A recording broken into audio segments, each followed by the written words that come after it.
Que Deus nos abençoe nessa noite, que Deus abençoe a cada um que já se encontra aqui. Deus abençoe os que estão vindo, que tire tudo que empecilhos, né? A gente está tendo uma palavra de oração para iniciarmos o culto. Oremos. Senhor Deus, amado Pai, glorificado e exaltado seja o teu nome, Deus. Amém, Senhor. Temos, Deus, por mais um dia em tua presença, Deus. Obrigado, Deus, por tudo que o Senhor é para nós. Deus, obrigado por termos, ó Pai, a internet, Deus, como ferramenta, Deus, para nos comunicarmos, Deus, nesse momento tão difícil, Deus. Que o Senhor apresse, Deus, para que possamos estar rapidamente, Deus, na tua casa de oração, Pai, juntos, ó Deus, fervorosos, Deus, nos abraçando, pulando juntos, Deus. Mas que o Senhor esteja conosco aqui nessa noite, Deus, que o Senhor esteja com cada um, Deus, abençoe a palavra, Deus, que será ministrada, Deus, dos louvores, Deus, que venhamos sair daqui modificados, Deus, ao final deste culto, Deus. Nos abençoa, Pai. Esta é a minha oração. Em nome de Jesus. Amém. Amém. Amém. Vamos ler João, capítulo 8, versículo 12.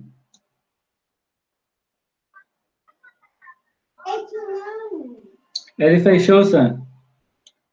João, capítulo 8, versículo 12.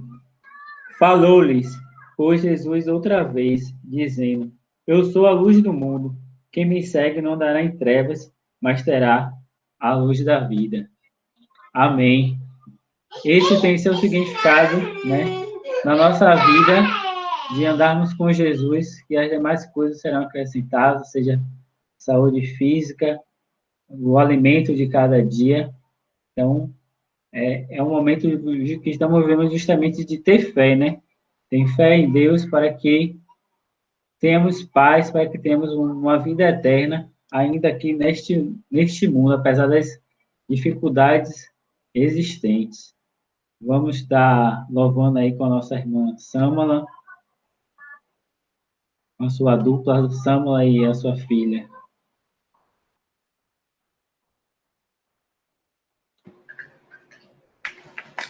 Amém. Que a graça e a paz continue com todos. Estamos aqui para louvar e exaltar o nome do Senhor. Amém. Eu e Samara, vamos louvar a Deus. Agora, eu só não sei se meu áudio tá bom? A voz? Tá, Samela. Perfeito. Okay. Vou soltar o playback, tá bom? Pode dar o play. Peraí, vamos lá. Que ser sonoplasta e cantor ao mesmo tempo não é brincadeira, não.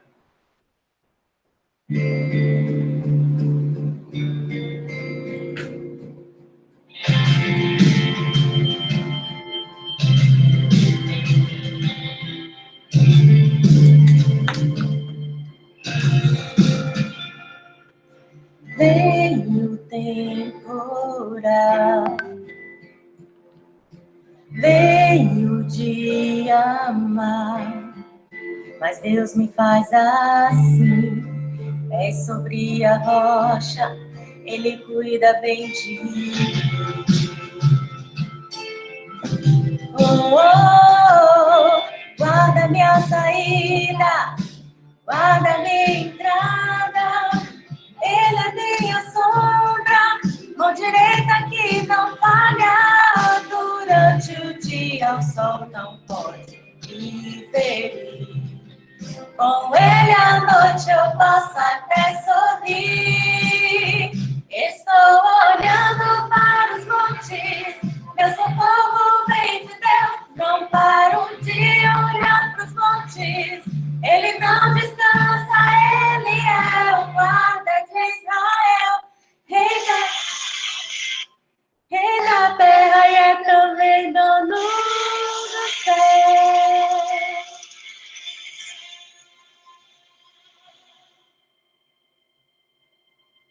Veio o temporal,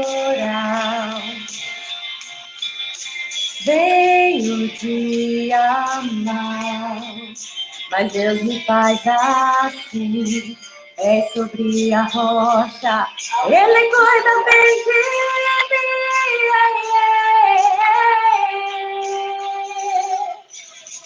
na caída, lá na minha entrada, ele é minha sombra, mão direita que não falha, durante o dia o sol não pode me ferir.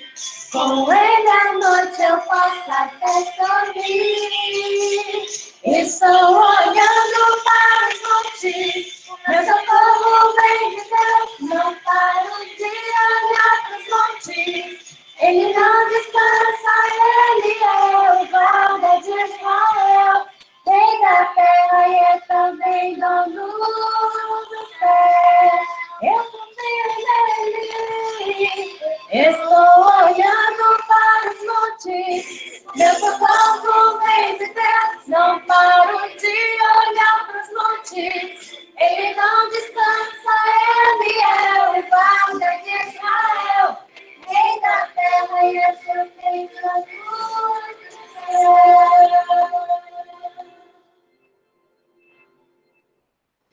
Meu lugar seguro, minha proteção, Todo-Poderoso, Deus da minha salvação. Oh, oh, oh, oh, oh, oh,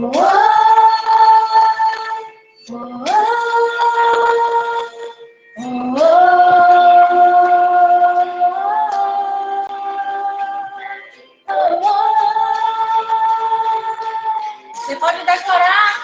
Estou olhando para os montes, meu socorro vem de Deus. Não paro de olhar para os montes, ele não descansa, ele é o guarda de Israel. Rei da terra e é também dono do céu. Amém. Temos mais um louvor. Deixa eu só passar aqui agora o playback. Peraí. Glória a Deus.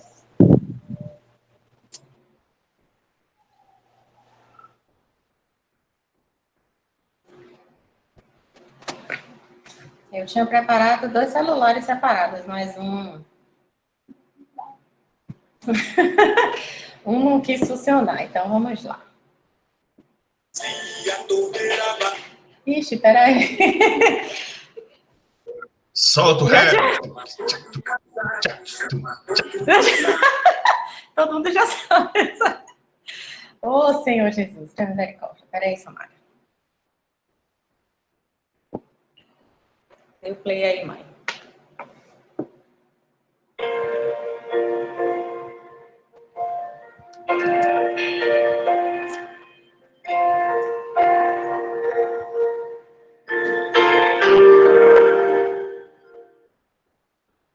Muda tudo aqui, transforma tudo em mim. Não quero mais te magoar, dizendo que eu vou mudar, Senhor.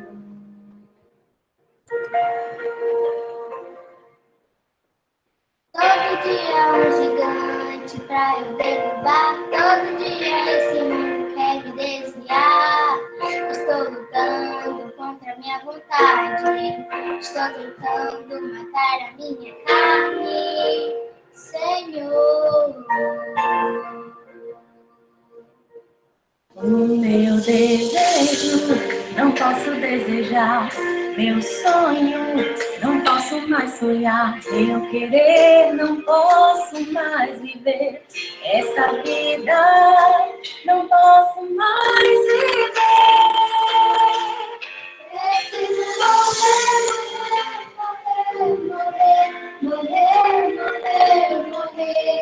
pra viver. Pra viver, hoje viver, é o morrer pra mim mesmo.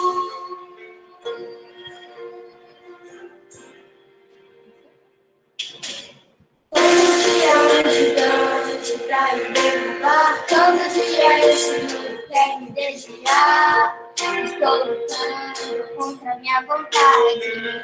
Estou tentando matar a minha carne, Senhor.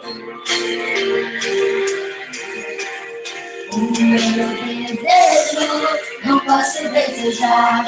Meu sonho não posso mais sonhar. Meu querer não posso mais querer. Essa vida não posso mais viver. Preciso morrer, morrer, morrer, morrer, morrer, morrer, pra viver, pra viver. Pois viver, viver, viver, viver, viver, viver, é o morrer pra mim mesmo. Espírito Santo, Espírito de Deus, vem quebrantar o meu coração. E convence-me, convence-me, convence-me. Espírito Santo, Espírito de Deus, vem quebrantar o meu coração. Convence-me, convence-me, convence-me do amar. Preciso morrer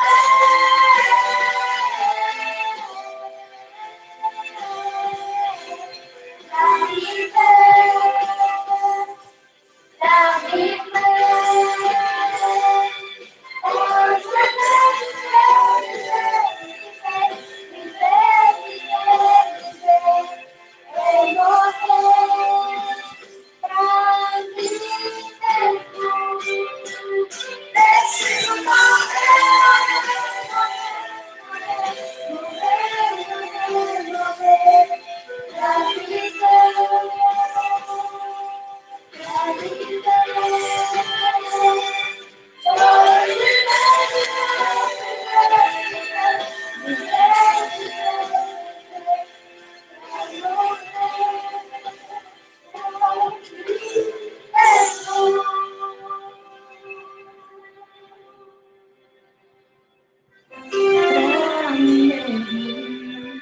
Amém. Que o Senhor Jesus nos ajude, né? A estarmos morrendo para nós mesmos, matando a nossa carne para fazermos a vontade de Deus. Amém. Amém. A palavra de Deus nos diz em Filipenses 2, 5, de sorte que haja em vós o mesmo sentimento que houve também em Cristo Jesus, que sendo em forma de Deus, não teve por usurpação ser igual a Deus, mas aniquilou-se a si mesmo, tomando a forma de servo, fazendo semelhante aos homens, e achando na forma de homem, e humilhou-se a si mesmo, mesmo sendo obediente até a morte, e morte de cruz, pelo que também o exaltou soberanamente, e lhe deu o nome que é sobre todo o nome, para que o nome do Senhor Jesus se dobre e todo o joelho dos que estão nos céus e na terra e debaixo da terra, e toda língua confesse que Jesus Cristo é o Senhor, para a glória de Deus Pai. Amém. Aleluia. Esse é o motivo de estarmos aqui, esse é o motivo de estarmos bem, porque Deus, ele reina sobre todos, e assim, ele, pela sua misericórdia, ele nos alcança cada dia, né? Vamos estar passando a palavra agora para o irmão Sérgio, dando continuidade ao nosso estudo do livro de João. Hoje estaremos no capítulo número 8. Amém. Graça e paz, queridos. Tudo bem? Boa noite. Quanto tempo a gente não se vê, né? Parece que foi ontem que a gente estava reunido, orando. E foi, né? Na verdade. Queridos, louvado e exaltado seja o nome do Senhor. O bom Fábio ele orou, mas nós queremos falar algumas coisas. Ontem a gente não pode deixar de frisar que ontem, de forma poderosa, Deus ele usou os irmãos aí, conduziu o culto ontem, né? Que era a reunião dos jovens, do Action, jovens solteiros, e a gente transformou num culto. Na verdade, a gente não, o Senhor transformou num culto, né? Que aprove a ele alguns irmãos entrarem, testemunharem, E ontem só foi oração. Ontem a gente leu a palavra, mas oração, que o tempo passou. A gente teve quase 1h30 de culto ontem. E ontem foi de uma forma poderosa. Agradeço muito a Deus pela vida dos irmãos que puderam compartilhar. E agradeço a Deus pela vida dos irmãos que estão aqui hoje, né? Tivemos aí vários conclames, vários convites aí. O irmão Joelson publicou, graças a Deus, louvado seja Deus pela vida dele, que trouxe um texto maravilhoso, trazendo à memória dos irmãos a importância de estarmos em comunhão, de nos preocuparmos uns com os outros, de ligarmos uns para os outros, que às vezes na nossa vida cotidiana, nossa vida secular nos prende tanto, que nós esquecemos até da nossa comunhão com os irmãos, né? E ainda mais essa pandemia que nos afasta. E se você fizer uma ligação, como ele bem escreveu lá, usado por Deus, você vai alegrar muito a vida dos irmãos, porque tem tantos irmãos aí que estão querendo uma ligação, que estão querendo bater um papo, uma conversa, uma oração, que vocês nem imaginam. Às vezes a gente pensa que todo mundo está fortalecido, todo mundo está firme espiritualmente, e muitas vezes tem gente aí pedindo a Deus para ser ministrado sobre a vida dos irmãos. Então, queridos, se coloque na dispensação do Espírito. Não é apenas um culto de jovens casados, mas é um culto a Deus, primeiramente, que nós estamos fazendo. Engrandecemos ao nome de Jesus, ao nosso Senhor e Salvador Jesus, e que hoje nós possamos aprender mais um pouco. Vamos lá fazer um pequeno resumo. No culto passado, a irmã Nayara, ela estava conduzindo, e ela ministrou no capítulo 7, e esse 8 é uma continuação do capítulo 7. Só para a gente poder contextualizar como é que estava acontecendo. Jesus, ele estava no templo, ensinando, estava pregando, e muitos judeus estavam ali assentados com ele e ouvindo. E a palavra diz que muitos ali creram e outros duvidaram, mas o interessante é, do final do capítulo 7 para o início do 8, Jesus, ele já estava no meio ali, né, do que a gente chama, na gíria da popular, de uma crocodilagem. O Sinédrio já estava doido para poder pegar Jesus, para poder matar o Senhor Jesus, e estavam esperando ali, testando ele de todas as formas para poder pegá-lo. É tanto que mandaram os guardas, o capítulo 7 nos diz isso, para poder prenderem a Jesus. Só que Jesus é Jesus. Jesus estava ministrando o coração de todos os irmãos ali, dos judeus, e alguns outros que estavam ali incrédulos, mas com o coração turvo, enegrecido pela maldade, em quererem acabar com a vida do Senhor.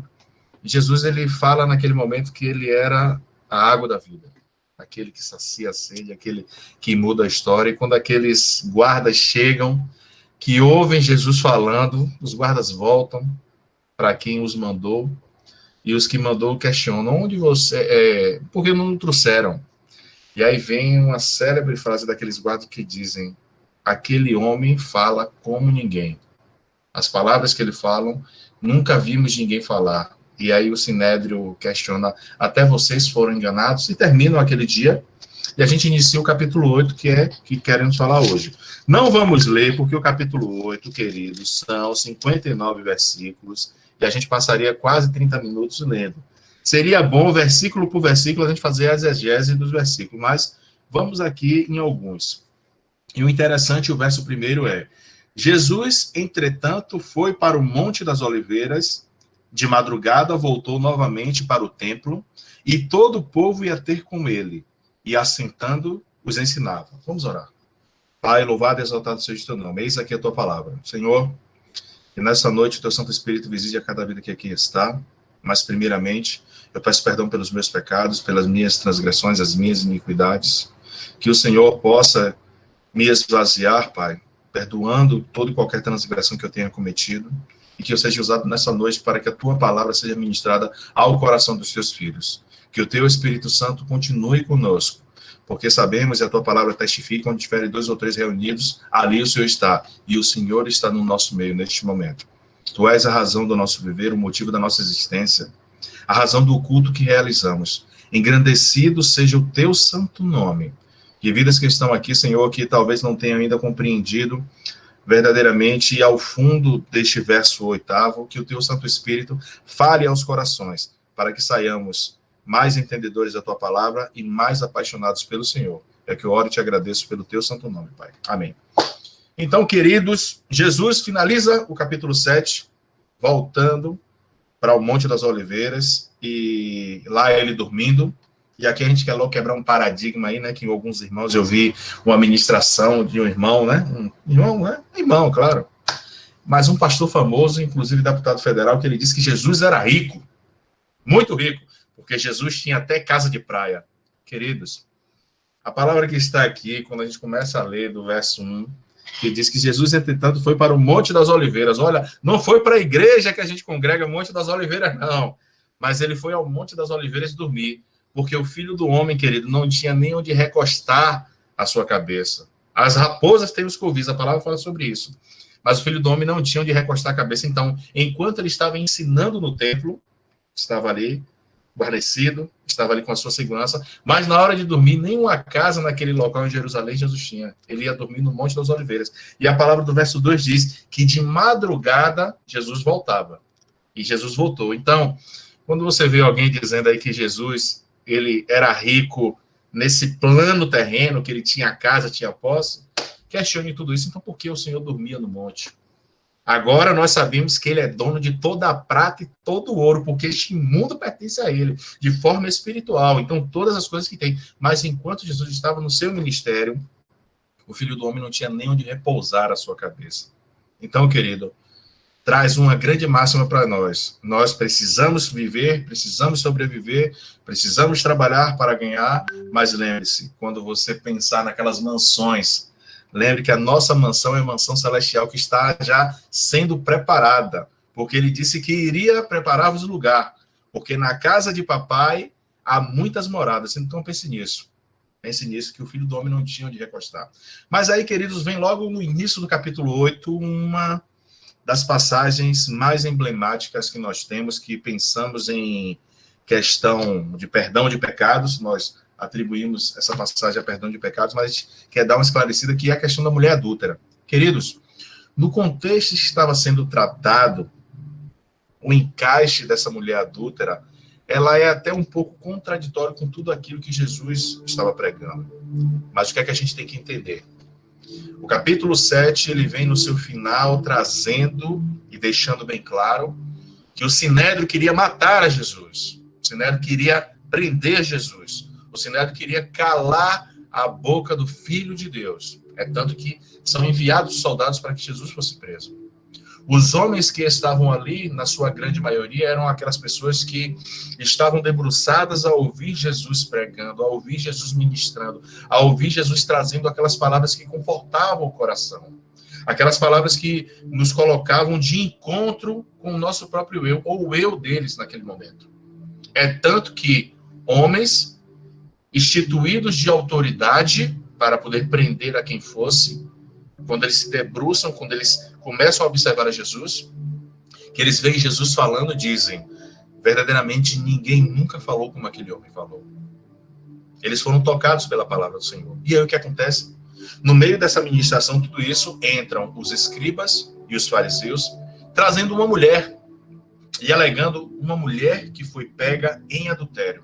A palavra diz que aquela mulher foi posta à frente de Jesus e nos diz, os escribas e os fariseus trouxeram à sua presença uma mulher surpreendida em adultério e fazendo-a ficar em pé no meio de todos.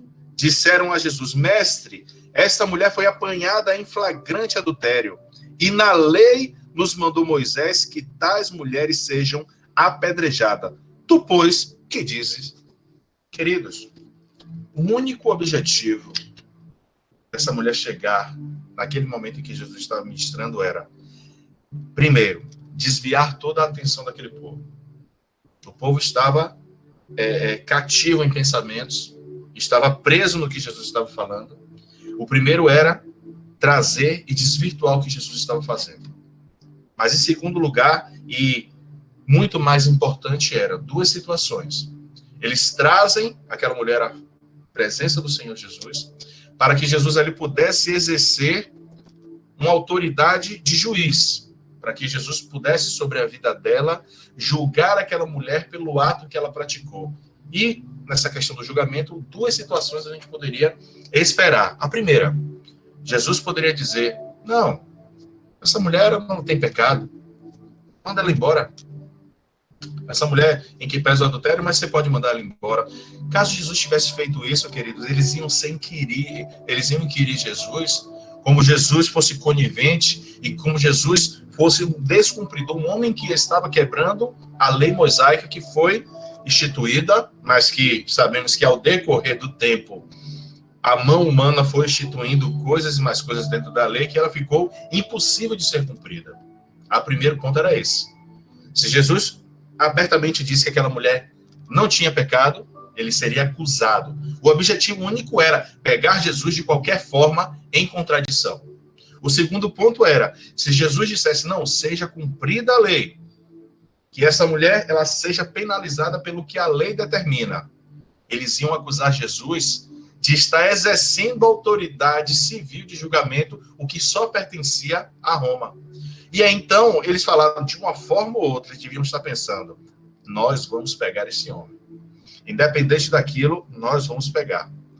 Só que, queridos, devemos lembrar que Jesus, ele não pensa, Jesus, ele não procede, Jesus, ele não maquina, Jesus, ele não toma uma decisão conforme nós tomamos.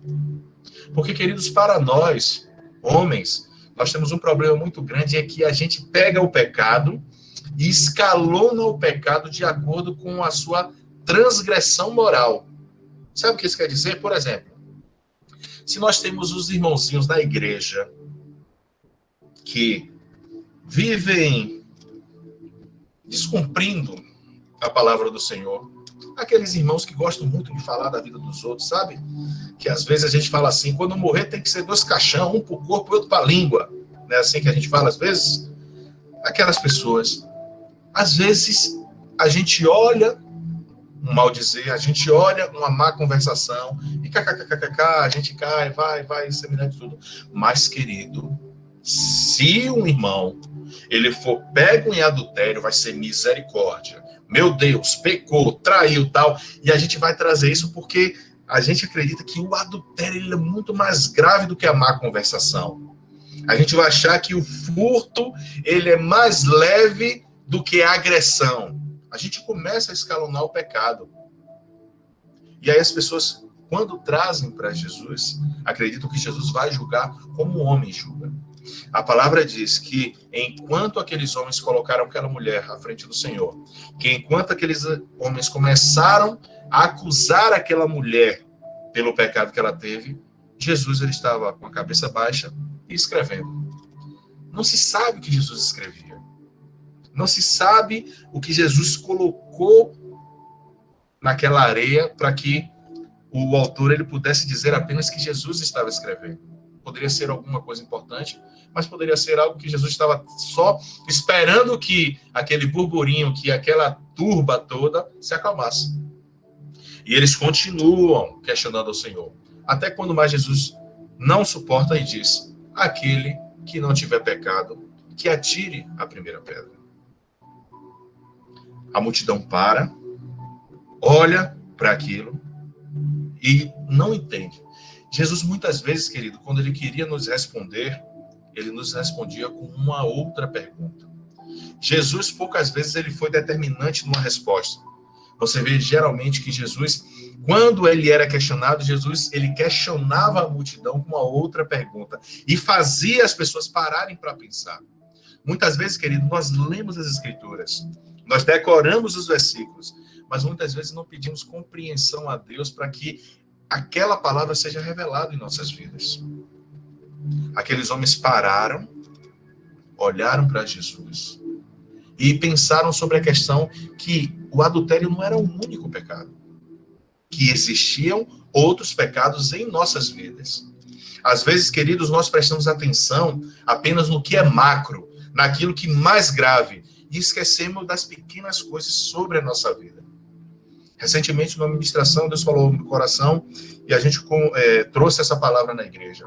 Quando a gente traz isso para o relacionamento, para o nosso casamento, qual é a gravidade maior de um relacionamento? O adultério. Eu não vou perdoar o meu marido se ele me trair. Se a minha esposa me trair. Eu não perdoo. A gente começa a exercer um juízo sobre a vida da pessoa, mas a gente se apega muito ao adultério. Mas às vezes a gente se esquece, querido, do bom dia que não é dado pela manhã, na atenção ao decorrer do dia, na preocupação em que o que será que ela gosta de comer? Será que ela vai gostar que eu ajude ela no decorrer do dia? Poxa, ele está o dia inteiro no trabalho, quando ele chegar, de que forma é que eu vou receber ele? Será que a gente está separando os nossos momentos de diálogo? Eu estou trazendo o casamento porque o casamento, querido, é a base de todas as coisas. A família é a base, a família é um projeto de Deus, e a igreja é um reflexo da família. Se você não está bem no seu relacionamento, se você não está bem na sua família, você não vai estar bem em comunhão com o seu irmão na igreja. Então, a nossa família, ela é a base de tudo. Eu preciso estar bem com o meu cônjuge. Eu preciso estar bem com os meus filhos. Eu preciso estar em comunhão com o meu lar para que eu tenha comunhão com os meus irmãos na igreja.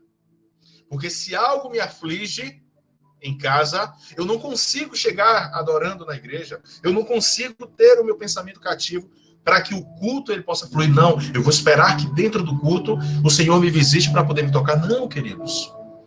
Nós temos que entender que os nossos problemas domésticos temos que resolver de forma doméstica, já entregando nas mãos do Senhor. Não esperando que o milagre ele só aconteça no templo, não. O milagre ele acontece na tua casa, ele acontece na tua vida, de forma individual. E aí a gente só presta atenção no relacionamento para o final, quando tudo mais já não dá, a gente acredita que não dá certo, mas ainda há esperança, que é a questão dos finais do adultério. Mas a gente esqueceu, como o Cantares diz, os Cânticos de Salomão, muito cuidado com as raposinhas que invadem o parreiral, que invadem a plantação de uva. Porque a gente não presta atenção nas raposinhas, mas elas são aquelas que dia após dia vão furtando as pequenas uvas. Ou seja, os pequenos problemas que vão acabando com o nosso relacionamento. E eu trago isso no casamento, mas eu também trago isso para a nossa vida secular, para o nosso trabalho, para o nosso estudo. A gente tem que levantar todos os dias com um objetivo de vida. Qual é o meu objetivo, ó Senhor? Agradecer ao Senhor por mais um dia de vida, entregar o meu dia nas mãos do Senhor e cumprir o meu objetivo, seja ele no trabalho, seja ele no relacionamento, seja ele no estudo. Há tempo para tudo, queridos. E o que aqueles homens que acusavam aquela mulher não pararam para até aquele momento para poder entender. Primeiro, alguns que eram os cabeças de greve, alguns que comandavam a turba, queriam ali pegar Jesus no contrapé, queriam pegar Jesus em falso. Os outros acompanhavam movidos. Sabe quando você é levado para uma multidão sem saber o que é que eu estou fazendo aqui? Por que mesmo a gente está questionando essa mulher? Ninguém parou para poder pensar que não era só o adultério daquela mulher. Aquela mulher estava sendo ali o centro das atenções por conta do pecado que ela tinha e a ocasião que estavam colocando aquela mulher frente ao Senhor Jesus. Mas a multidão esqueceu. E o meu pecado interno? Como é que está? Sabe o que isso também significa, querido? Por que Jesus ele veio à Terra? Porque Jesus ele se entregou no meu lugar para sacrifício. Por conta, querido, que dentro de cada um de nós não havia uma liberdade plena. Não havia um justo sequer pelo qual Deus pudesse utilizar para que Deus pudesse chamar para a remissão dos pecados do mundo. Não havia um justo sequer. Porque dentro de nós, dentro da nossa separação, existe uma mulher adúltera. Não pelo adultério, mas pelo pecado que nós praticamos, o pecado que nós exercemos e às vezes não reconhecemos. Dia após dia nós temos que confessar os nossos pecados. Quando Jesus questiona aquele que não tiver pecado, que atire a primeira pedra. Não havia um justo sequer, queridos, que pudesse cumprir a lei que Moisés determinou. Se a mulher for pega em adultério, ela seja apedrejada. Mas, queridos, prestem atenção. E a injustiça que é, nós homens somos muitos injustos. Porque a mulher que foi pega em adultério foi trazida apenas ela, a mulher. Se o adultério foi praticado pelo homem e pela mulher.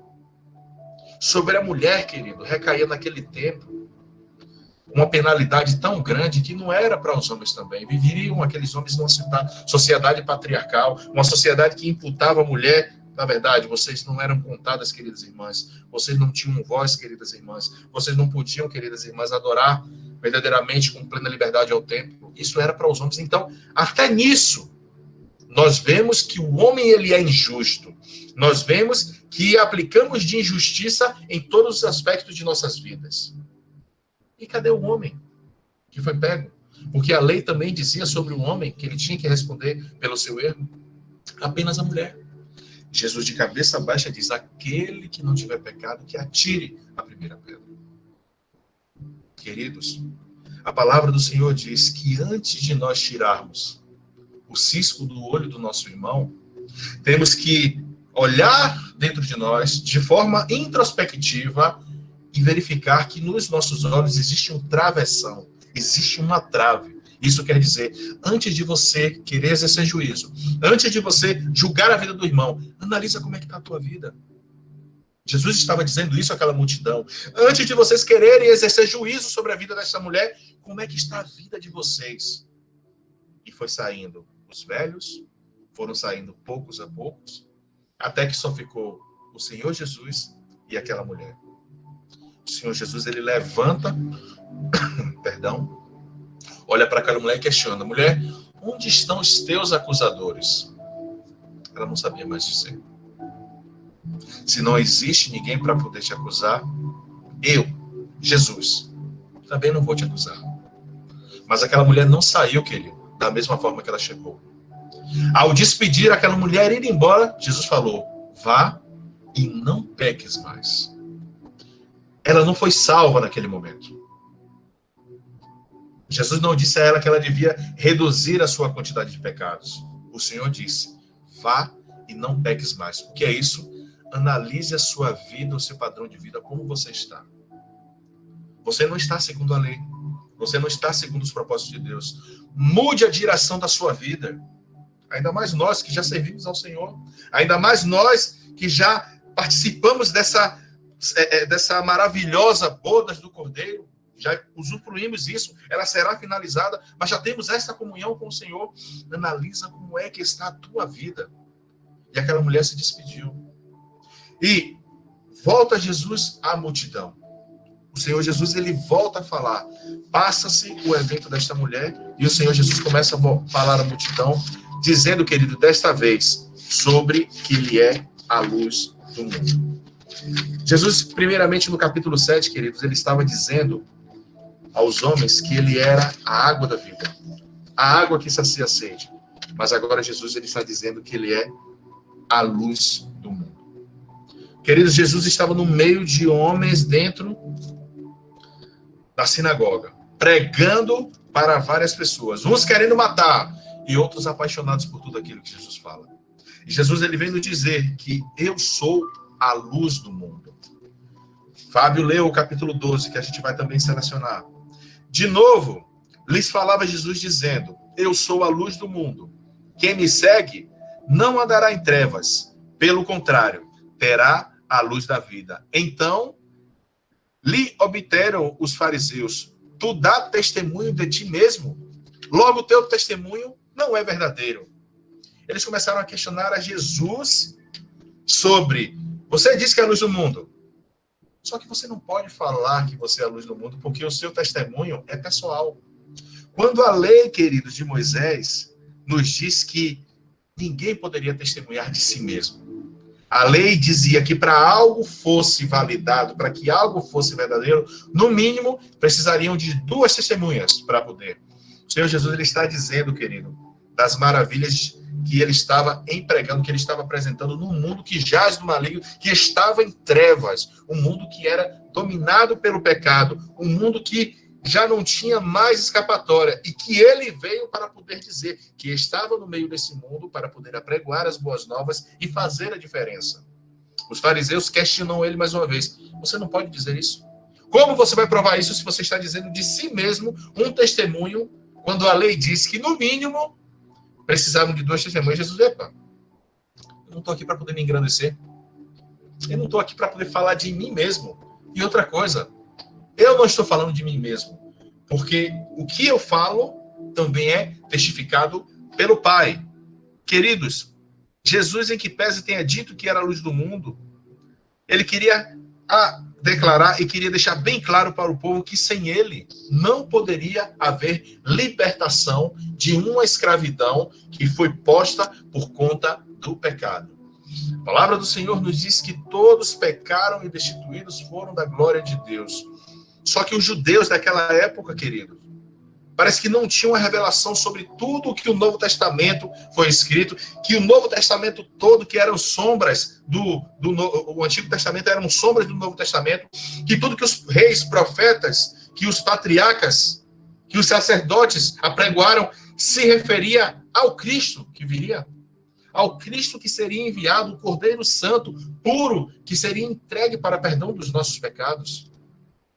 Diziam que tempos iriam surgir onde a dor ela ia ser muito grande, onde o sofrimento ia ser muito grande, onde o cativeiro ele ia ser real, mas que viria o Cordeiro de Deus, o sacrifício que seria moído pelos nossos pecados, pelas nossas transgressões, que seria entregue para perdão dos nossos pecados. E os homens estavam questionando, isso não é verdade? Você tem que ter testemunho de que isso é verdade. E ele continua dizendo, querido, no verso 13, então lhe obtiveram os fariseus, tu dá testemunhos de ti mesmo. Logo, o teu testemunho não é verdadeiro, respondeu-lhe Jesus, posto que eu testifico de mim mesmo, o meu testemunho é verdadeiro. Posto sei, porque sei de onde vim e para onde vou, mas vós não sabeis de onde vem, nem para onde vou.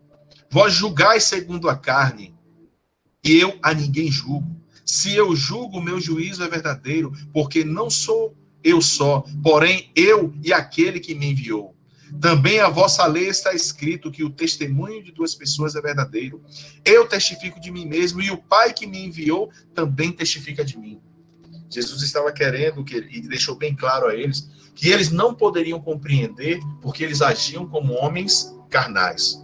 O homem carnal, querido, meu amado irmão, é aquele que só se apega às coisas terrenas. O homem carnal é aquele que só se apega ao que está na sua visão, à sua vista. O homem carnal é aquele que precisa tocar para poder acreditar. O homem carnal, ele não entende as coisas do céu, porque as coisas do céu só pertencem a homens e mulheres celestiais, que são vocês. Vocês que já tiveram essa experiência do pecado, mas que hoje são livres do pecado, porque foram lavados e remidos pelo sangue de Jesus. Hoje, não mais homens e mulheres carnais, mas sim homens e mulheres espirituais. E aquele que é espiritual não se apega com as coisas da terra. Aquele que é espiritual não se apega e não tropeça com as coisas da carne, muito pelo contrário. Ele está ligado no céu. Ele está ligado com as coisas que o Pai Celestial tem a oferecer. Ele está preocupado com o seu futuro em relação à sua salvação, não subsistência. Porque, em que pese a palavra diga que o futuro a Deus pertence, mas nós temos que nos preocupar com relação à nossa vida espiritual. Como é que está?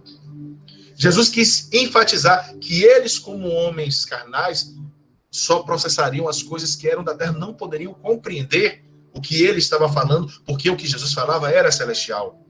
É celestial, porque ainda a palavra do Senhor, ela é viva e eficaz. Ela é mais penetrante que uma espada de dois gumes. Jesus questionava aqueles homens todo momento, e ao decorrer a gente vai ver que Jesus falava que foi enviado pelo Pai, e eles questionam quem é seu Pai, onde está seu Pai? E Jesus fala, se vocês me conhecessem, conheceriam meu Pai.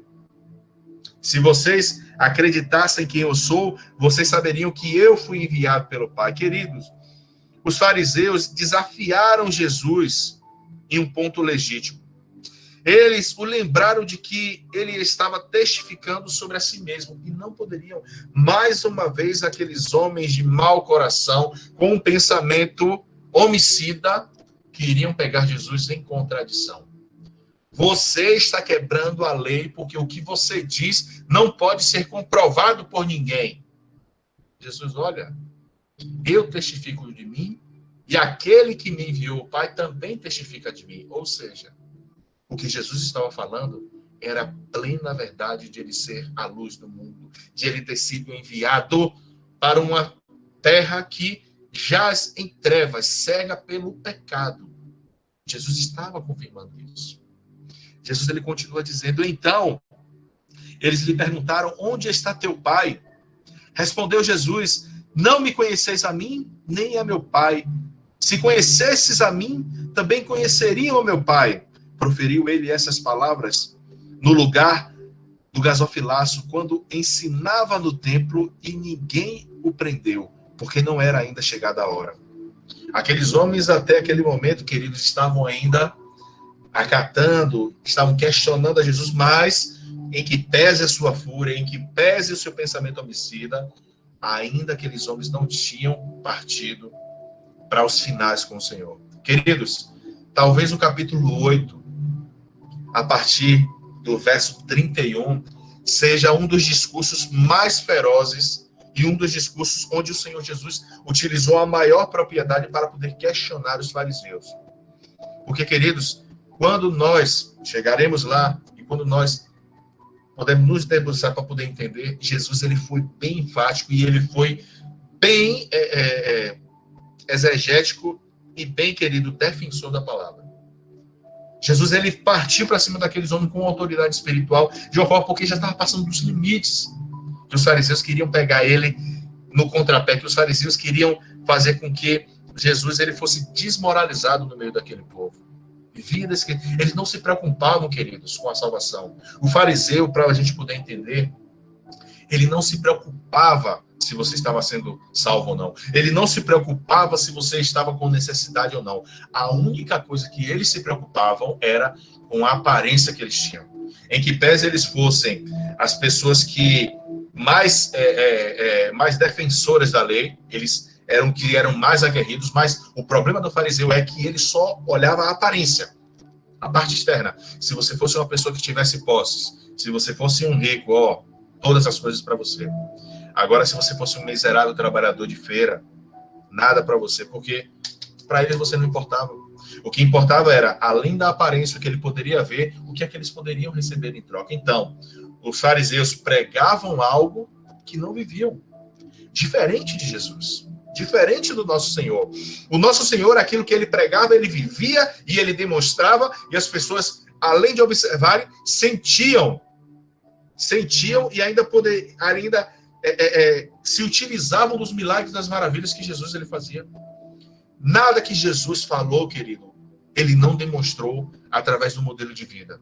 Nada que o Senhor Jesus pregou, ele não cumpriu as suas promessas.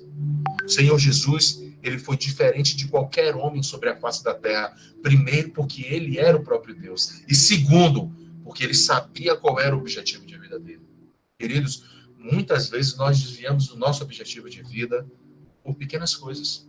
Por pequenas coisas. Temos a palavra em nosso coração, inflamamos de amor, queremos servir, mas as adversidades do dia a dia, às vezes, fazem com que a gente esmoreça, fazem com que a gente perca as nossas forças, fazem com que a gente, queridos, fique desanimado. Mas eu quero te dizer, querido, aquele que chamou cada um de nós das trevas para a sua maravilhosa luz, aquele que começou a boa obra em nossas vidas, ele é fiel para poder cumprir, e ele diz isso. Nós iríamos, queridos, até o confim do mundo, todas as partes do mundo, pregando, fazendo a sua vontade, atendendo aquilo que o Senhor Jesus determinou, e ele estaria conosco até a consumação dos séculos. Querido, consumação de século é até quando ele voltar para poder buscar a sua igreja, e uma igreja que precisa estar preparada para recebê-lo. Mas todo dia eu ouço isso. Você tem que ouvir, querido. Porque se alguma adversidade é algo que aflige, que entristece o seu coração, que faz com que você pense em parar na sua caminhada cristã, você tem que lembrar isso, que ele está conosco através do teu Santo Espírito em nossas vidas até a consumação dos séculos. Aqueles homens carnais não podiam entender isso.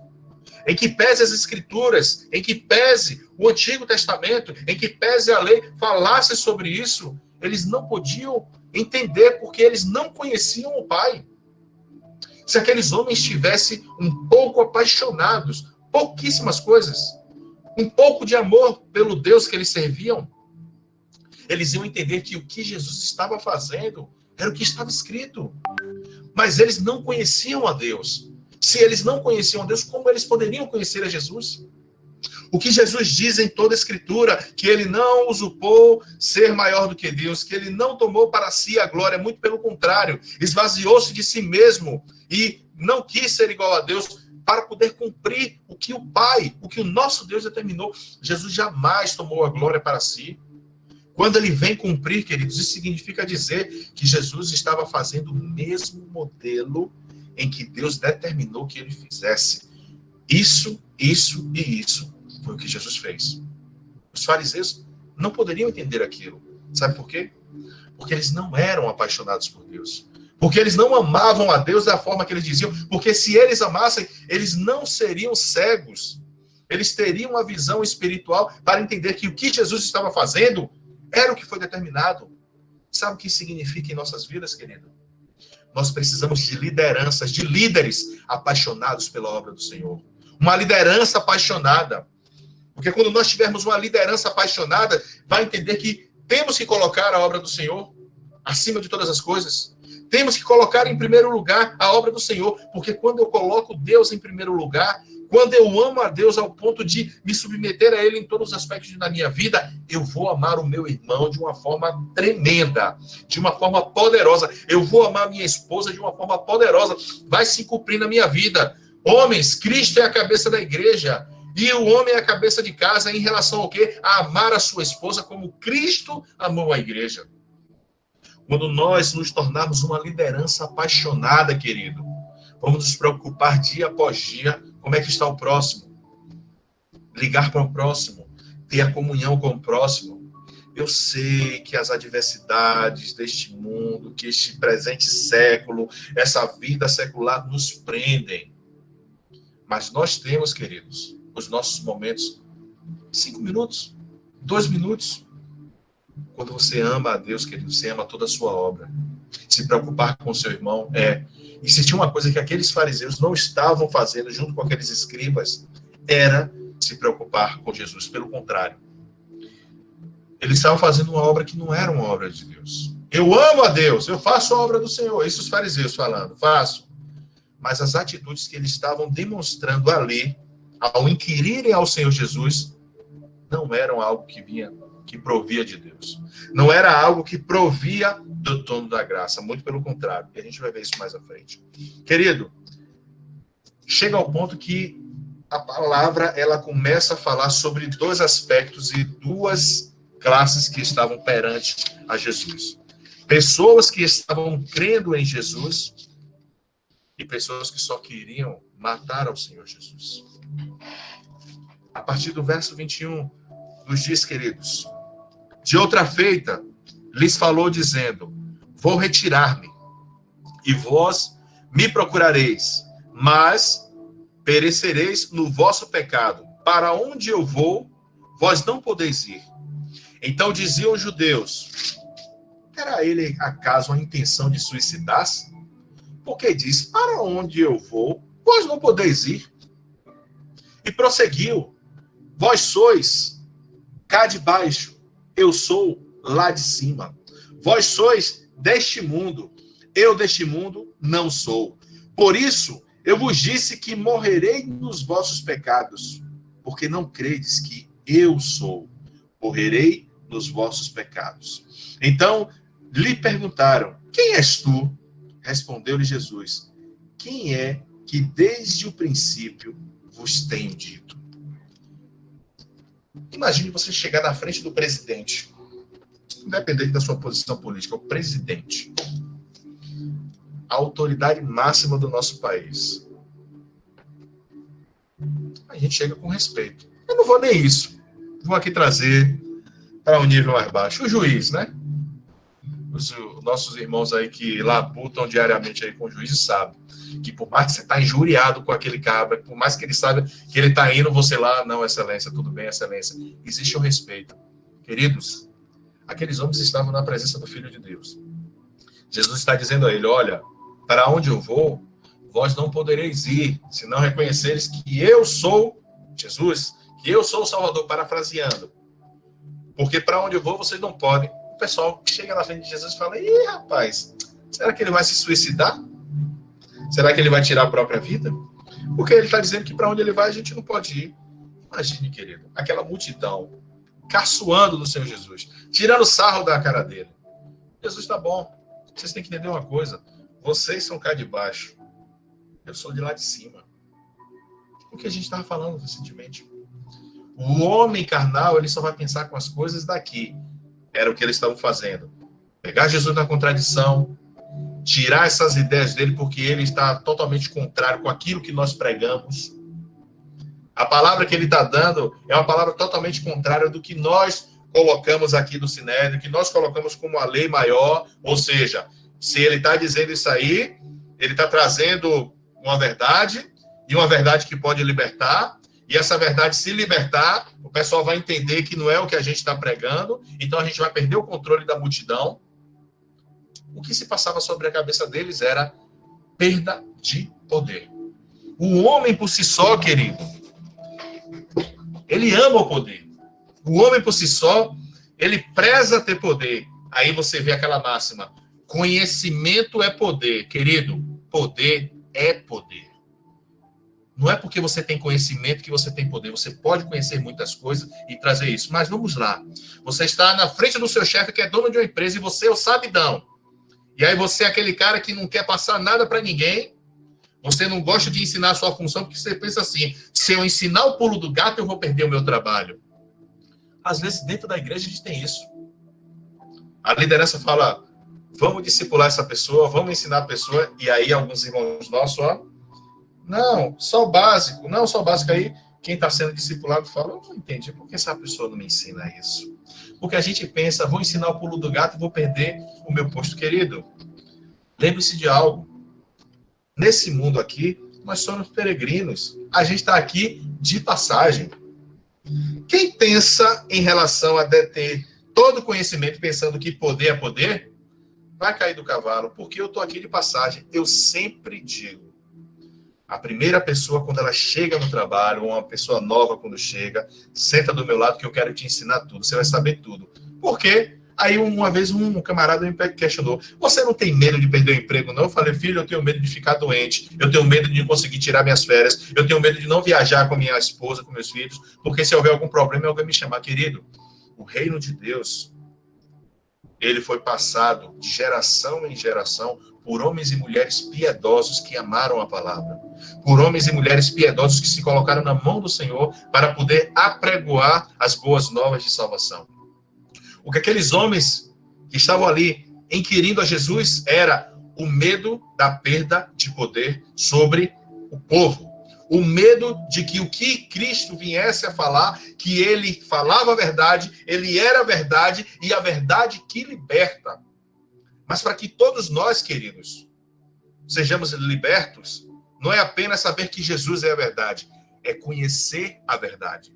A palavra diz, conhecereis a verdade e a verdade vos libertará. A liberdade do homem, ela só vem através do conhecimento de quem é Jesus.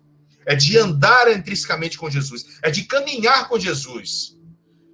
Você não é liberto, querido, apenas porque você levanta a tua mão e diz, eu recebo Jesus na minha vida. Não é por isso. Você é liberto e salvo porque você conhece a Jesus. De caminhar com ele todos os dias. O que nós chamamos de santificação. A nossa santificação é o conhecimento diário de Cristo. É a verdade que nós conhecemos para que nós possamos ser libertos. Libertos de quê? Do homem mau, do homem pecador, do homem que vive segundo os pensamentos mundanos. Aqueles homens, queridos, com o coração travado para a maldade e um pensamento homicida, do jeito que eles estavam, não poderiam, queridos, ser libertos e nunca ser os seus pecados perdoados, porque eles não estavam se deixando a conhecer a Cristo. Diferente daqueles soldados que vieram com o objetivo de prender a Jesus, de levar a Jesus para ser morto, mas quando eles chegaram à presença de Jesus, eles se permitiram a conhecer a Cristo, a ouvir a Cristo. Querido, será que verdadeiramente a igreja do Senhor, em sua grande maioria, tem se permitido a conhecer a Jesus na sua intimidade? Ontem, no culto de oração, nós falamos com os jovens, queridos, precisamos orar mais. Precisamos buscar a face do Senhor, invocar o seu nome enquanto se pode achar. Precisamos ter intimidade com Cristo, em conhecer Ele na sua essência, o seu desejo pleno sobre nossas vidas. E quando nós não oramos, queridos, quando nós não consagramos a nossa vida, nós não podemos ter esse conhecimento de Cristo. Não podemos. Somos libertos por conhecer a verdade. E a verdade é Jesus. De onde vens? Quem é o teu pai? O que você fazia? Questionaram Jesus. Quem era ele? Jesus está vindo, queridos, falando que eu sou o pão da vida, mas eles imaginavam que pão era só o material, que eu sou a água da vida, eles imaginavam que a água era só o líquido, que eu sou a luz do mundo, eles acreditavam que a luz era só o que as candeias que as mulheres colocavam no templo. Jesus estava dizendo, eu estou falando desde o princípio quem sou eu. Eu sou, o grande eu sou, eu sou. Quando Jesus quis dizer que ele era o eu sou, no Antigo Testamento, vocês veem que Deus, Jeová, ele se apresentava como eu sou. Ele queria dizer, olha, antes mesmo da fundação do mundo, eu já existia, porque eu existo de eternidade a eternidade. O conceito de eternidade, querido, é que não há começo e não há fim. Jesus, ele não teve uma criação, não teve um ponto de criação. Jesus, ele é e sempre será. Ele é eterno, querido. Ele não é infinito, porque infinito tem um começo e não tem fim. Ele é eterno, ele é de eternidade a eternidade. Ele não tem começo e ele não terá fim, porque ele é o eu sou. Ele fez questão de dizer isso para que as pessoas que estavam ali compreendessem, porque as Escrituras, o Antigo Testamento, a Tanakh, a Torá, falava sobre Jeová como o eu sou. E ele fez questão, quem é você? Questionaram ao Senhor. Falta de respeito, querido, muitas vezes tem. As pessoas que hoje blasfemam de Jesus, as pessoas que hoje não levam em consideração o poder de Deus, igual a esses homens que estavam aqui naquele momento questionando ao Senhor, queridos, muitos só descobrirão que o Evangelho ele é a verdade da vida quando não tiver mais jeito. Jesus estava dizendo, olha, para onde eu vou, vós não podereis ir. Ele estava querendo dizer a posição que vocês estão, a formulação de pensamento, o que o desejo do coração de vocês hoje está empregando, impedem que vocês estejam onde eu vou estar. Impedem que vocês me acompanhem. Vocês só poderão estar comigo se reconhecerem que eu sou a verdade, que eu sou o caminho, que eu sou a vida, eu sou aquele que vim para os meus não me receberam, eu sou o pastor das ovelhas, eu sou a porta pelo qual devo passar. Vocês só poderão estar comigo se vocês reconhecerem isso. E eles não estavam reconhecendo. A multidão ela estava dividida naquele momento porque muitos estavam crendo em Jesus. E outros estavam blasfemando do Senhor naquele momento. Mas Jesus ele conhecia o coração de cada um. Desde o momento em que eles trouxeram a mulher adúltera para poder desvirtuar toda aquela situação, Jesus ele conhecia o coração de cada um. E ele continua, querido, dizendo... Então lhe perguntaram, verso 31, para a gente pular. E aqui, queridos, que chega ao ponto central do capítulo 8. Como diz a gíria, aqui o negócio ficou pesado. Porque aqui Jesus, queridos, ele deixou de ser um pouco aqui o cordeirinho e começou a rugir como leão. Enquanto ele estava com paciência, Jesus estava falando com os homens, Jesus estava dialogando, mas chegou um momento, queridos, que Jesus ele entrou, como a gente fala, né, com os dois pés no peito dos fariseus que ali estavam, e Jesus começou a exercer sua autoridade de uma forma tremenda. E o capítulo 31 diz, disse, pois, Jesus aos judeus que haviam crido nele, se vós permanecerdes na minha palavra, sois verdadeiramente meus discípulos, e conhecereis a verdade, e a verdade vos libertará. Respondeu-lhe, somos descendentes de Abraão e jamais fomos escravos de alguém. Como dizes tu, sereis livre? É aquela coisa assim, ó, queridos, ó. Culto ao ar livre. Quem já foi fazer ministração sabe disso. A gente está pregando aqui, né, queridos? Os evangelistas, Carlos Vieira, está pregando aqui, está aquele povo sedento de Jesus, está aquele povo ali ouvindo a palavra, mas tem um bocado de filho do endemoniado que está do lado aqui, chacota, rindo, que é filho do cão mesmo, enviado para poder atazanar a nossa vida na hora da ministração da palavra. Mas a gente está aqui. Primeiro que a gente se volta para quem é crentes. Aqueles que estavam crendo. Jesus se volta e diz,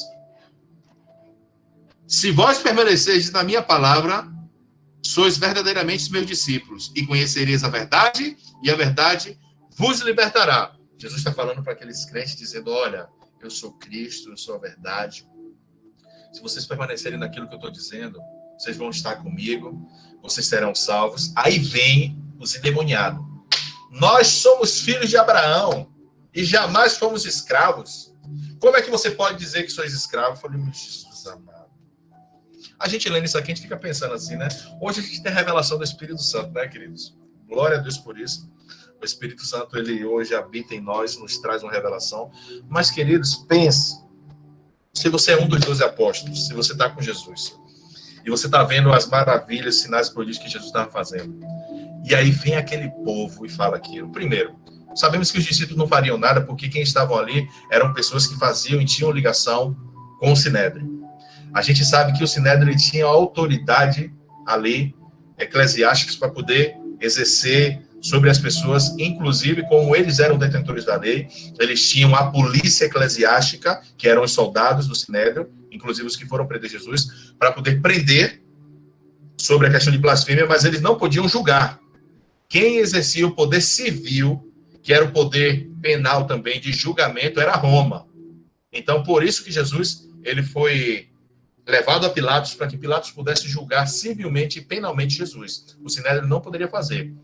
E aí, pense você, como discípulo de Jesus, ouvindo aquelas pessoas criticando. Porque, às vezes, queridos, quando a gente lê, e por conta da forma poética que a Bíblia é escrita, a gente pensa que eram simples palavras, mas, queridos, não eram simples palavras. Aqueles homens estavam ali, possessos, com sede de sangue, e questionando a Jesus a todo tempo. O negócio não estava bem. Jesus, ele estava ali com a sua autoridade, exercendo autoridade sobre aquelas pessoas, se controlando e sabendo, conhecendo todo o coração, mas chegou um momento que o discurso do Senhor Jesus, ele foi um discurso mais forte, ele foi um discurso mais bravo, mais mais aguerrido. Jesus, ele começou a questionar aquelas pessoas e falou, poxa, já não está dando. Então vamos lá, já não está dando. Aí eles começaram a dizer, replicou-lhes Jesus, em verdade vos digo que todo que comete pecado é escravo do pecado. O escravo não fica sempre na casa. O filho, sim, para sempre. Se, pois, o filho vos libertar, verdadeiramente sereis livres. Bem sei que sois descendência de Abraão. Contudo, procurais matar-me, porque a minha palavra não está em vós. Eu falo das coisas que vi junto do meu pai. Vós, porém, fazeis o que viste em vosso pai. Aqui o negócio começou a pegar. Então, lhes responderam, nosso pai é Abraão. Disse-lhe Jesus, se sois filhos de Abraão, praticai as obras de Abraão. Jesus está dizendo aqui o seguinte, olha, vocês podem ser filhos de qualquer pessoa, menos de Abraão. De Abraão, que vocês não são filhos mesmo. Abraão, aquele pai da promessa, em que o meu pai disse que nele seriam benditas todas as famílias da terra, que sobre Abraão veio uma bênção que é estendida hoje à sua família, querido.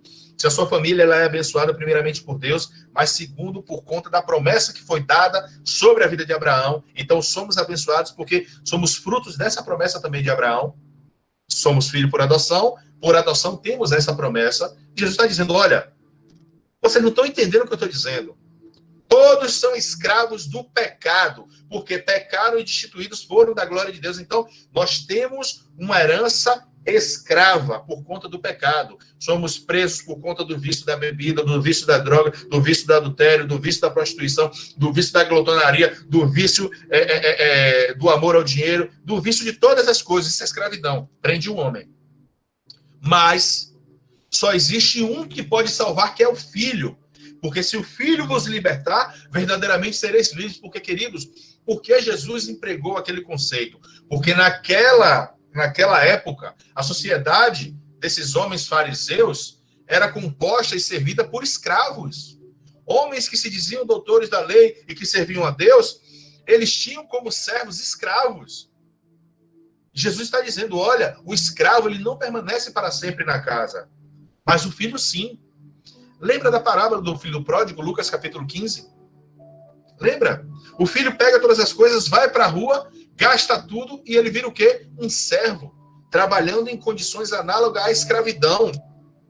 Aquele servo que não tinha nem o que comer, ou seja, se você trabalha e você trabalha nem pela comida você tem, você é um escravo. Aquele homem falou, eu tenho que voltar para a casa do meu pai, porque pelo menos os servos do meu pai têm alimento. Quando aquele homem volta para a casa do pai, aquele homem volta descalço. Aquele homem volta maltrapilho. O pai se atira no pescoço daquele filho, abraça o filho e diz, bota a sandália no pé dele. O conceito, queridos, e o significado da sandália é Deus fazendo um tratamento diferenciado com nós que somos filhos. Porque dentro da casa, quem anda descalço é escravo. O filho, ele anda calçado. O filho tem a sua sapatilha para poder andar. O escravo andava descalço. Então, qual é o primeiro significado em que o pai, quando vê o filho pródigo, fala, bota a sandália no pé, eu quero que o meu filho, Deus falando conosco, eu quero que os meus filhos sejam distintos dos escravos, porque eles não são mais escravos, porque o meu filho primogênito, por ser filho, libertou todos eles da escravidão, e hoje eles são filhos constituídos por adoção meu. Então, qual é a primeira coisa? Eu quero distinguir esses novos filhos meus, dizendo, vocês não são mais escravos, coloca as sandálias nos pés. E aquele filho pródigo estava descalço, passou a ter um calçado. O segundo lugar é, o escravo tem roupas maltrapilhas, e olhe lá se ele tiver uma só. Muitas vezes uma só o escravo tem. O pai do filho pródigo diz, pega a melhor veste que tem e veste o meu filho. O filho, querido, ele tem segurança. O filho, querido, ele tem acolhimento. O filho, querido, ele tem algo que os escravos não tinham, o que Jesus nos deu e que esses homens e mulheres que questionaram a ele não tinham na sua vida, que era o Espírito Santo. A roupa nova, as vestes novas, a roupa da noiva que simboliza com o casamento judeu, é o revestimento do Espírito Santo em nossas vidas, que você que é filho, você tem, e só você que é filho. Você que não é mais criatura, você que reconheceu a Cristo, você que entendeu que Ele é o Filho e que verdadeiramente você é livre, hoje você tem o Espírito Santo de Deus para lhe dar discernimento sobre isso. O que o escravo não tinha, o que quem está fora não tem, porque quem está fora da presença de Deus, quem está fora, querido, que não reconhece a Cristo, ele é escravo, e é escravo do pecado, e o escravo não pode possuir o Espírito Santo. Entenda isso de uma vez por todas. Aquele que não serve a Cristo, ele não possui em sua vida. Aquele que não teve um encontro com o Senhor, ele não possui o Espírito Santo na sua vida. Porque o Espírito Santo, ele é dado aos filhos de Deus. A quem anda com Deus. A quem teme a Deus. A quem ama a Deus. E quem ama a Deus pratica as coisas que Deus determina. Nós somos filhos de Abraão. Nunca fomos escravos. Se vocês fossem filhos de Abraão, vocês tinham feito o que Abraão determinou. Vocês tinham feito as coisas que Abraão recebeu do pai e começou a fazer. Abraão, como um homem, teve as suas decisões também equivocadas? Claro que teve, mas Abraão não se afastou da presença de Deus, em momento algum. Como nós, que somos filhos de Deus, servos de Deus, às vezes tomamos uma decisão incorreta, uma decisão às vezes que até machuca a gente, mas a gente reconhece e pede perdão ao Senhor. E Provérbio diz, aquele que peca, pede perdão e deixa, esse alcança a misericórdia. O Filho de Deus é assim, ele peca, ele não vive pecando. Mas quando ele peca, ele pede perdão e deixa suas práticas para que a misericórdia de Deus alcance a nossa vida. E ele continua dizendo, e eu vos falo dessas coisas que vi junto ao meu pai, vós, porém, fazeis o que vistes em vosso pai. Então lhes responderam, nosso pai é Abraão. Disse-lhe Jesus, se sois filhos de Abraão, praticai as obras de Abraão. Mas agora procurais matar-me, a mim, que vos tenho falado a verdade, que ouvi de Deus, assim não procedeu de Abraão. Vós fazeis as obras do vosso pai. Disse-lhes eles, nós não somos bastardos, temos um pai que é Deus. Replicou-lhe Jesus, se Deus fosse de fato vosso pai, certamente havieis de amar, porque eu vim de Deus e aqui estou, pois não vim de mim mesmo, mas ele me enviou. Qual a razão por que não compreendeis a minha linguagem? Porque sois incapazes de ouvir as minhas palavras? Vós sois do diabo, que é o vosso pai, e quereis satisfazer-lhes os desejos. Ele foi homicida desde o princípio, e jamais se firmou na verdade, porque nele não há verdade. Quando ele profere mentira, fala do que lhe é próprio, porque é mentiroso e pai da mentira. Queridos, o sentimento homicida que pairava sobre o coração deles era totalmente contraditório com a afirmação que eles estavam dizendo que eram filhos de Abraão. Abraão nunca maquinou a maldade. Abraão nunca maquinou o homicídio. Quem maquina o homicídio, esse desejo perverso de vingança, é o próprio diabo. Que ele matou a humanidade quando induziu Adão mais Eva a pecar. Ali, o homem e mulher tiveram a sua morte espiritual de toda a humanidade foi destituída da glória de Deus por conta disso. Jesus está dizendo, vós sois do diabo, filho do diabo. Imagine como o Senhor não falou com autoridade sobre a vida daqueles homens naquele momento. Vocês são do diabo porque vocês maquinam, têm um coração homicida, um coração mau, não o coração de Abraão. Não o coração de Abraão. Aquele que serve a Deus, maquina as coisas de Deus, realiza os projetos de Deus, andam segundo os caminhos de Deus. Não há, querido, não há como você vê alguém bater no peito e dizer, sou filho de Deus, e um homem que maquina a maldade, um homem homicida, que pegam em armas. Tá na moda agora, né? Um bocado de crente. Vou tirar meu porte de arma. Vou agora andar armado. Querido, vá ler a Bíblia em nome de Jesus. A sua espada, a única arma que você tem, é a palavra de Deus. Vou tirar porte de arma. Querido, precisamos mais nos debruçar sobre as Escrituras. Pastores defendendo tudo isso por conta dessa, sabe? Esse momento que a gente está vivendo, né? Que bate no peito e tudo é Deus, tudo é Deus. O que é de Deus é o que é testificado pela palavra. Nós conheceremos a árvore pelos frutos que ela dá. Muito cuidado no que a gente fala, querido. Porque o próprio diabo, ele se reveste às vezes das coisas de Deus e somos enganados por conta disso, viu? Provai os espíritos. A palavra fala sobre isso. Não se deixe levar por vento de doutrina ou por politicagem, queridos. Em nome de Jesus. Jesus, ele está batendo de frente com o sinédrio. Jesus está batendo com a instituição política ali. Religiosa política. Jesus, ele está quebrando paradigmas, indo de encontro com tudo aquilo que acreditavam se chamar que fosse de Deus, mas não era de Deus. Jesus está querendo dizer aquilo ali. Vocês não são filhos de Abraão, porque vocês não fazem as práticas de Abraão. Conhecereis a verdade e a verdade vos libertará. É um dos versículos hoje que o Brasil todo entende. E que o Brasil critica agora o reino de Deus por isso. A verdade que liberta é Cristo. É o conhecer de Cristo. E se eu conheço Cristo, eu caminho como Cristo caminhou. Essa é a diferença. O que aqueles homens, aqueles fariseus estavam fazendo era a obra que o diabo fez, que é matar a humanidade. Eles queriam matar a Jesus. Eles queriam tirar a vida de Jesus. Foi o que Satanás fez com Adão e Eva, e através de Adão e Eva, essa herança adâmica que a gente herdou. Mas o pecado por um homem entrou no mundo. A morte por um homem entrou no mundo. Mas por um outro homem, o Senhor Jesus, entrou a graça e superabundou a graça. E Cristo veio para que nós tivéssemos vida e vida com abundância. E nós desfrutamos disso, queridos. Mas muitas vezes nós nos enganamos. E somos levados por pensamentos que não são pensamentos que procedem do trono da graça que vem do Pai. São pensamentos mundanos de homens carnais que estão no mundo. O que Jesus está querendo dizer é isso aqui. Jesus está colocando o povo contra a parede. Vocês não são de Abraão. Não são. Porque Abraão não fez isso que vocês fazem. Vocês querem me matar. Jesus falou abertamente com eles. Jesus estava vendo tudo isso, talvez a multidão não entendesse. Jesus falou, vocês querem me matar no meio de todo mundo. O Senhor falou aquilo ali. E aquilo foi enchendo o coração. E continuou. Mas, porque eu vos digo a verdade, não me credes. Quem dentre vós me convence do pecado? Se vos digo, verso 46. Se vos digo a verdade, por que razão não me credes? Quem é de Deus, ouve as palavras de Deus. Por isso, não me dais ouvidos, porque não sois de Deus. Respondeu-lhes, pois, os judeus, e lhes disseram, porventura, não temos razão em dizer que és samaritano e tendes demônio? Queridos, essa aqui foi o ponto crucial da falta de respeito com Cristo.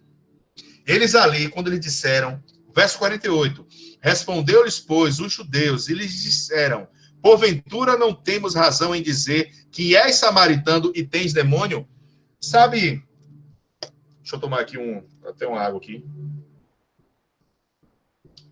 Crente não xinga. Servo de Deus não xinga. Mas tem umas horas que a gente fica querendo chegar assim, ô seu endemoniado de Gandara, ô sua Jezabel, né? Crente não xinga, mas a gente, às vezes, não é, Tereza Patrícia? Seu endemoniado, seu cego de Jericó. Crente não xinga, mas tem umas horas que a gente perde a paciência e a gente lembra, orar e se cessar, orar e se cessar, orar e se cessar. Tem hora, queridos, que a gente perde a paciência. Tome esse versículo aqui, 48, como se eles estivessem xingando Jesus. Dos piores palavrão. Porque, querido, se tinha uma coisa que o judeu partia, saía da mão, queda de braço, puxava a faca, é se o judeu fosse chamado de samaritano. É pior do que ser chamado daqueles palavrão, né? Pior coisa. Se o judeu fosse chamado de samaritano, era como você desse um murro na cara dele, pisasse nele, chutasse ele, rasgasse a veste dele. E eles, além de chamarem Jesus de samaritano, chama um samaritano e um endemoniado. Só que, queridos, Jesus já conhecia o coração dele. A gente não precisa falar sobre a divisão de Samaria e Judeu, que os judeus não se davam com o samaritano. A prova disso é aquela mulher samaritana que Jesus disse que era a fonte, a água da vida, quando foi tirar a água. E eles fizeram isso ali para poder Jesus perder a paciência, perder as estribeiras. Só que Jesus chega para eles e olha a resposta do Senhor, 49. Replicou-lhe Jesus, eu não tenho demônio, pelo contrário, honra meu Pai e vos desonrais. Os caras chamou Jesus de samaritano e endemoniado, só que Jesus falou, eu não tenho demônio, porque, queridos, Jesus já teve um encontro com a mulher samaritana. Jesus já quebrou os paradigmas e o preconceito dos seus discípulos para poder provar, olha, Deus, ele não faz acepção de pessoas. Pedro só veio entender isso depois da partida do Senhor Jesus, quando ele foi na casa de Cornélio. Ali que Pedro entendeu verdadeiramente o que era a acepção de pessoas. Jesus falou com aquela mulher samaritana, quebrando o paradigma do homem falar com a mulher e um paradigma de um judeu falar com uma samaritana, mulher. Então, para ele, ser chamado de samaritano não era ofensa. Agora, dizer que tinha demônio, aí sim. Porque dizer que um homem santo, que Jesus falou, qual de vocês me convence do pecado? Aí partiu, e aí Jesus replica a eles. Replicou-lhe Jesus, não tenho demônio, pelo contrário, honra meu Pai e vos meu Pai e vós me desonrais. Eu não procuro a minha própria glória, há quem busque e julgue. Eu não procuro minha própria glória. Agora, vocês, samaritano, já gostam de bater no peito e tirar onda para a sociedade ver que vocês são o tal. Vocês que buscam a glória. Eu não busco a glória. Em verdade vos digo, se alguém guarda a minha palavra, não verá a morte eterna. Quando Jesus fala isso aqui, aí, queridos, eles começam a partir já, eles estão quase pegando Jesus no braço. Peraí, como é que ele está dizendo que se crê nele não vai ver a morte? O versículo mais adiante diz, o pai Abraão morreu, os profetas morreram, e ele se acha dizendo que se a gente crer nele, a gente não vai ter a morte? Como é que é isso? Ninguém vai morrer? Aí eles já começaram a ficar inflamados.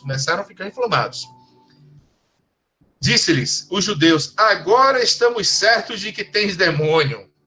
Jesus. Abraão morreu, e também os profetas. E tu disse, se alguém guarda minhas palavras, não provará a morte eternamente? És maior do que Abraão, nosso pai, que morreu? Também os profetas morreram. Quem, pois, te fazes ser? Respondeu-lhes Jesus. Se eu me glorifico a mim mesmo, a minha glória nada é. Quem me glorifica é meu Pai, o qual vos dizeis que é vosso Deus. Entretanto, vós não o tendes conhecido, eu, porém, o conheço. Se eu disser que não o conheço, serei como vós mentiroso, mas eu o conheço e guardo a sua palavra. Abraão, vosso pai, alegrou-se por ver o meu dia, viu e regozijou-se. Jesus, ele traz aqui, queridos, uma coisa muito profunda para cada um de nós. Jesus, ele está querendo dizer àquele povo todo o seguinte: Abraão, ele viveu a vida inteira com uma fé de ver o enviado Filho de Deus. Abraão, a vida inteira, quando ele realizou tudo aquilo que Deus mandou, ele realizou com a esperança de ver o Filho de Deus que viria a ser. Abraão se regozijou quando viu o dia do Senhor, quando Abraão seguiu a ordem de Deus para poder realizar a coisa que mais iria doer na sua vida, ainda assim, ele foi fiel. Quando seu filho Isaque foi sacrificado. Abraão não poderia ter filhos, junto com sua esposa, ainda sendo velho, tiveram filhos. E a coisa mais valiosa na vida deles, Deus mandou oferecer em sacrifício, que foi o seu filho. A Bíblia diz que quando Abraão chega no pé do monte, que vai subir, ele deixa os seus escravos, e Isaac pergunta: pai, onde está o cordeiro para ser sacrificado? Abraão disse: Deus proverá, junto com seu filho, lá em cima. Abraão não hesitou em tirar a vida do seu filho. Quando ele foi ceifar a vida de Isaac com o cutelo, o anjo disse: pare, Abraão. E providenciou o cordeiro que ia ser sacrificado no lugar de Isaac. Queridos, naquele momento, quando ele viu o milagre de Deus, ao observar aquele cordeiro enroscado através do chifre naquele arbusto, ele pôde ver o dia do Senhor. Ele pôde se gloriar no dia em que Cristo viria para se entregar em perdão dos nossos pecados. Quando Cristo diz àquele povo que Abraão se gloriou em ver o dia do Senhor, Abraão se viu cumprir a promessa, o exercício da sua fé, quando Deus ele faz um milagre em não permitir que o seu filho fosse sacrificado, e quando ele provém o cordeiro puro, limpo e imaculado, a ser sacrificado em nosso lugar. Abraão ali, queridos, pôde gloriar-se em ver o dia do Senhor. Abraão ali pôde entender, e o que Cristo estava querendo falar com aquele povo, que Abraão não era maior do que Cristo. Porque quando Abraão existiu, o eu sou, ele já existia. O próprio Jesus já existia. Ele responde no capítulo 58.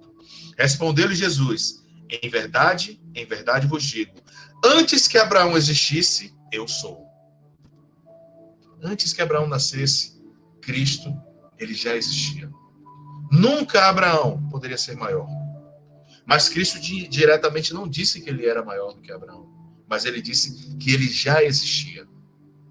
Cristo ele queria deixar de uma vez por todas claro àqueles homens que ele era o próprio Deus. Mas os homens não puderam entender, queridos, porque estavam cegos no seu entendimento e estavam tomados por um desejo de morte, um desejo de vingança por tudo isso.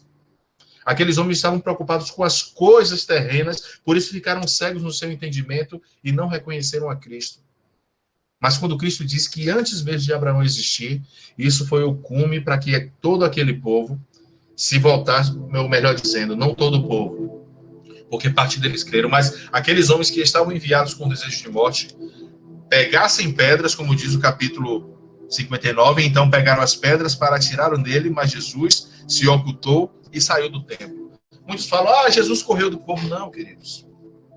Jesus, em que pese tenha ido, claro, mas ele foi porque aquele não era o momento ainda dele se revelar. A palavra que a gente salteou sobre os versos diz que para que o povo entendesse quem era Cristo, precisava que o Filho fosse revelado, para que o Filho fosse mostrado através da cruz do Calvário.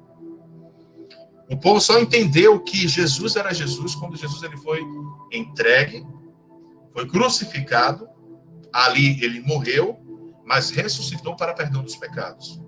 Assim como Moisés levantou a serpente no meio do deserto, a serpente que simbolizava os homens que foram mordidos, que deveriam curar tocando naquela imagem da serpente, assim o Filho ele foi elevado para que todos nós, ao vermos o sacrifício de Cristo na cruz do Calvário, pudéssemos ter a nossa salvação, o perdão dos nossos pecados, com a entrega de Jesus.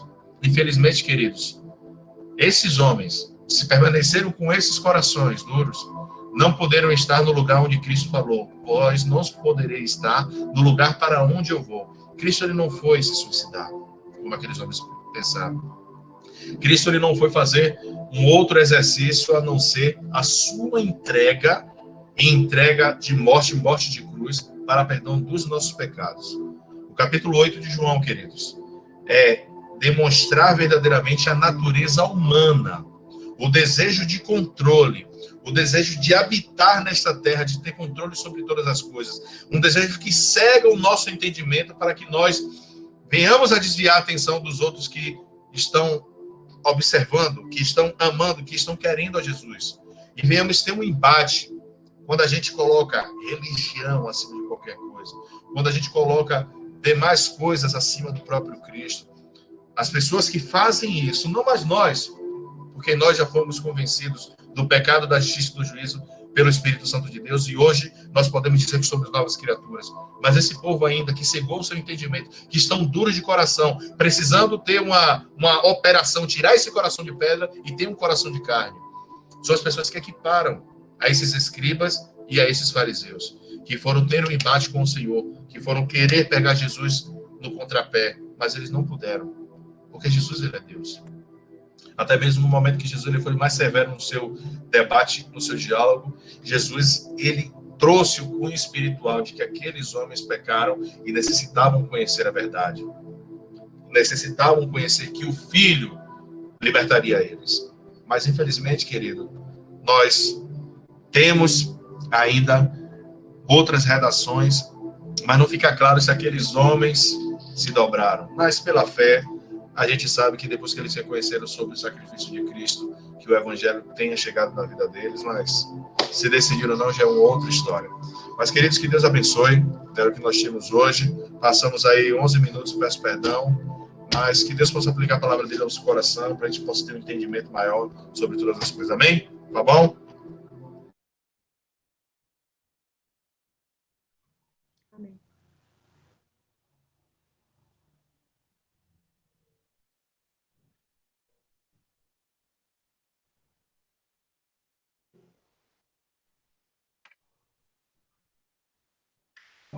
Bora, Fabão!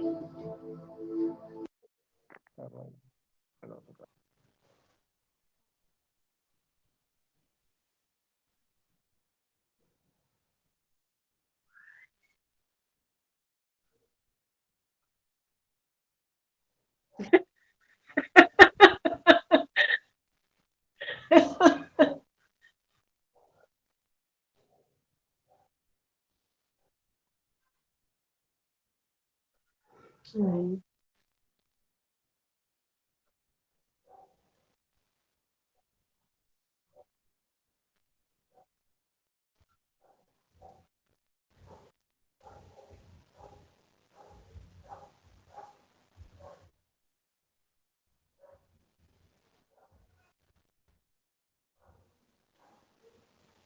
E... Voltou?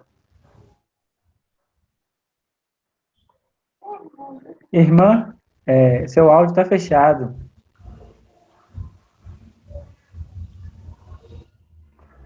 Clica na tela que vai aparecer o botãozinho lá para desbloquear.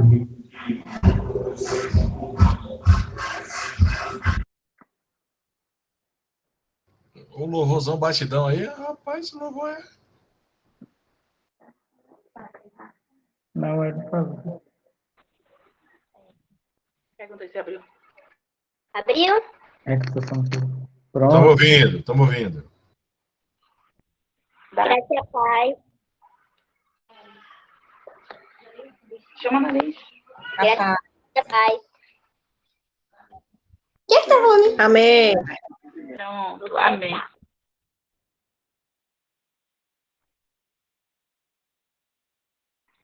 Jesus deixou da sua glória, veio ao mundo como homem salvar. Viveu aqui e conheceu nossa dor, mas tudo ele sofreu e venceu em nosso lugar. Já não mostrar que o Criador, o único Deus, seu perdão vai além do céu, nem o monte é tão alto, nem o vale tão profundo, chama amor o nosso Deus, grande, tão grande, alto, tão alto, fundo, é maior que o mundo, mas é pequeno, cabe lá dentro, no coração de quem se entrega ao Salvador. Seu perdão vai além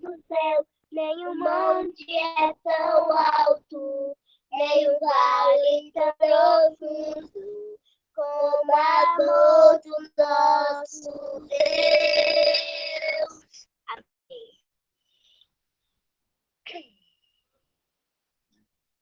Amém.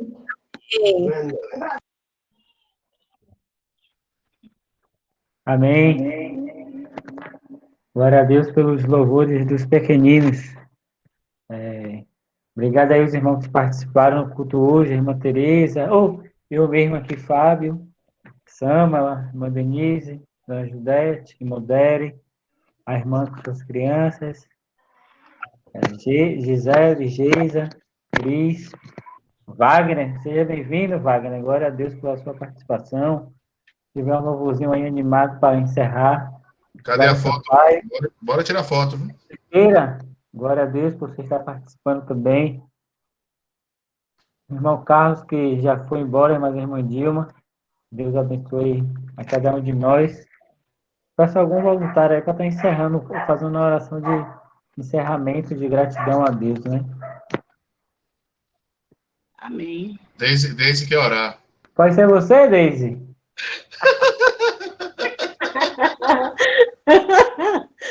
Rapaz, vocês, viu, velho? Eu sabia que ia sobrar pra mim. Não sei por quê. Deise se arrumou para vir pro culto hoje, ó. Isso é triste, viu, Sérgio? Então, oremos, né? Muito feliz de estar aqui com vocês, participando deste culto abençoado, né? Sempre uma bênção, os cultos do Manaim. E estou muito feliz. Vamos orar, então, né? Eu vi Barretão ali, eu vi ali, minha irmã Judete botou a imagem, depois vai botar de novo. Eu vi seu pai ali, viu?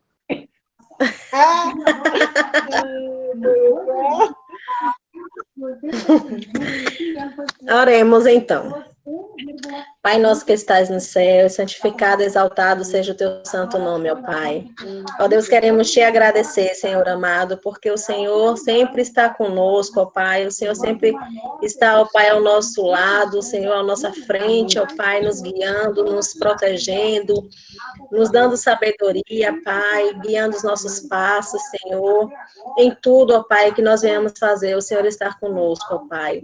Obrigado, ó Pai, por ser fiel a nós, Senhor amado, mesmo nós não merecendo, ó Pai. Obrigado, Senhor, pela tua palavra, Deus. Obrigado, ó Pai, por este momento de comunhão, Senhor, mesmo estando distantes um dos outros, ó Pai, mas que o Senhor nos concede, ó Pai, essas oportunidades, ó Pai, de estarmos juntos em um único propósito, que é te adorar, que é te servir, que é te glorificar, Senhor. Muito obrigado, ó Pai, por mais essa participação que o Senhor nos permitiu, ó Pai, estar aqui, Senhor, através desse aplicativo, né, que é o Meet. Obrigado por esse meio de comunicação que o Senhor preparou para nós. Ó Deus, eu quero te agradecer por tudo, Senhor, por cada vida que se encontra aqui e por aqueles que não puderam estar junto conosco, Senhor. Obrigado, ó Pai, por tudo que o Senhor tem feito e que ainda vai fazer em nossas vidas. É isso que eu te peço e te agradeço, em nome do teu Filho amado Jesus Cristo. Amém. Amém.